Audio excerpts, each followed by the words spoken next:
these films represent transitions in terms of the cinematic universe. We're probably going to see people die, retire.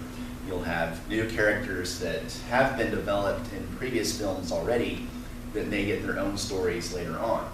So what we've seen with Marvel is taking their time to actually flesh out these characters and to develop a coherent story that cuts across all these different films.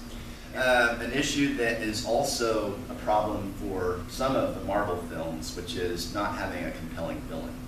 So if you think of film franchises and also stories, if you've got a do-gooder, they're kind of boring. So you really have to have a well-developed villain in order to carry the story. Jello Wrestling with Aliens was the title of a science fiction convention program back in the late 1990s. An entrepreneur, this guy, Frank A. Munsey, created the first pulp magazines in 1896. This is actually a fairly new piece from an editor named Mike Resnick, and yet it's followed the Green Slammer coming. It's classic pulp. Science fiction, fantasy, and horror began appearing sporadically in general fiction magazines going back to the 1880s, but it wasn't until 1926, when pulp magazines were already 30 years old, that Hugo Gernsback's Amazing Stories, that's the very first issue of Amazing Stories, became the first science fiction specialist pulp magazine. In Fate, I'm going to be arguing that there's something flawed about the Jedi philosophy, and specifically, I don't think that the way in which they look at emotions is a very morally healthy way to look at emotions. And so I'll be arguing that the Sith philosophy at least has something on the Jedi philosophy in its embrace of emotions. I'm going to argue there's something good about how the Sith look at emotions compared to how the Jedi look at emotions. But just in general, the Jedi and the Sith, the Jedi and the Sith have this very serious issue with hierarchy, right? They're constantly having to call each other master. There's always a sense of who's higher and lower in the hierarchy, and it doesn't just stay within the Jedi, but as, and I'll come back to this in a second, but as we see when they're in various situations fighting various wars, Jedi are constantly trying to take everything over. So I grew up with science fiction and fantasy. I'm not a hardcore fan. I couldn't sit around for hours dissecting specific worlds or regurgitating universe Bibles to you. I thought for the longest time that I was escaping into those worlds. I thought I was getting away, escaping to these lives that seemed so different and fantastical from my own. But somebody eventually taught me that I wasn't going anywhere at all.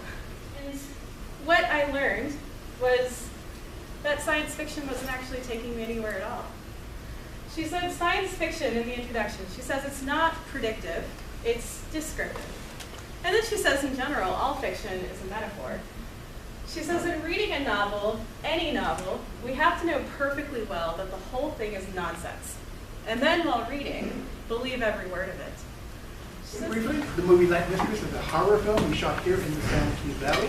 We shot Hollywood and Hanford and Visalia and in Tulare a little bit. So I live in Tulare, she is from Hollywood, Joe is from Modesto, Claude is from Clovis. Yes, I think I was tagged in a post on Facebook of Philip's casting. And I was like, all right, well, I'll give it a shot. I think I emailed you. Because of Renee. She was top to bottom wearing black. Oh, the grove scene? Or when you see her running, it was 112 degrees outside in that grove. Yeah, was that had layers. Yeah, that's about right in the middle of August. And this poor thing, I just felt so bad, but I was having so much fun watching her run. Like months prior to their auditioning for Night Mistress, he had made a post about having the auditions, and I said, hey, let me know. And he did. He actually messaged me and said, hey, we're having auditions now. That never happens in LA.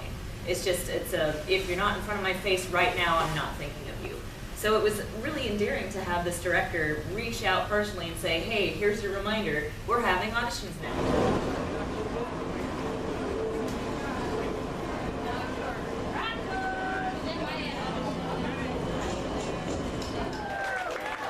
Hold on, I think I hear something.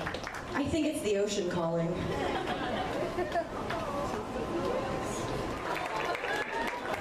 Yes, everyone get the Oz out now. The Oz. Victoria? Ooh! That dress! Yes! Oh! Madoka Magica. Okay, Madoka Magica. I am, oh gosh, I'm really sorry, y'all. Know that I love you. Kita,